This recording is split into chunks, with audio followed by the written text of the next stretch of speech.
పద్మావతి అయితే తన రూమ్‌లో రెడీ అవుతూ ఉంటుంది. ఇంతలో అక్కడ ఉన్న జాకెట్‌కు ముడివేయడానికి అందకపోవటంతో చాలా ఇబ్బంది పడుతూ ఉంటుంది. ఇంతలో అక్కడికి విక్కీ వచ్చి చిన్న చిన్న ఆటిలకి కూడా నువ్వు ఇబ్బంది పడాలా పద్మావతి, నేను ఉన్నాను కదా అని చెప్పేసి అయితే అంటూ ఉంటాడు. ఆ మాటలకి అక్కడ ఉన్న పద్మావతి అయితే ఒక్కసారిగా షాక్ అయిపోతూ ఉంటుంది.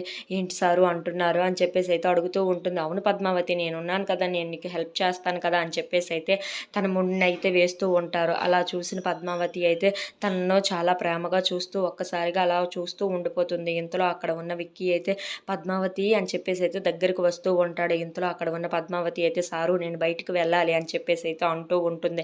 ఆ మాటలకు అక్కడ ఉన్న విక్కీ అయితే నాకు ఇవ్వాల్సింది ఇచ్చేస్తే నేను నిన్ను వదిలేస్తాను అని చెప్పేసి అయితే అంటూ ఉంటాడు. ఆ మాటలు విన్న పద్మావతి అయితే కాఫీయే కదా, క్షణాల్లో తెచ్చిపెట్టేస్తాను అని చెప్పేసి అయితే అంటూ ఉంటుంది. ఆ మాటలు విన్న విక్కీ అయితే కాఫీ కాదు, కమ్మని ముద్దు కావాలి అని చెప్పేసి అయితే అంటూ ఉంటాడు. ఆ మాటలు విన్న పద్మావతి అయితే సిగ్గుతో తలదించేసుకుంటూ ఉంటుంది. ఇంతలో అక్కడ ఉన్న విక్కీ అయితే తనకు ముద్దు పెట్టడానికి దగ్గరగా వెళ్తూ ఉంటాడు. అది చూసిన పద్మావతి కూడా చాలా సిగ్గుపడిపోతూ అయితే మొహాన్ని అయితే కిందకు దించేసుకుంటూ ఉంటుంది. అలా వాళ్ళిద్దరూ అయితే చాలా ప్రేమగా వాళ్ళ గదిలో గడుపుతూ ఉంటారు. If you like this video please like, share and subscribe friends.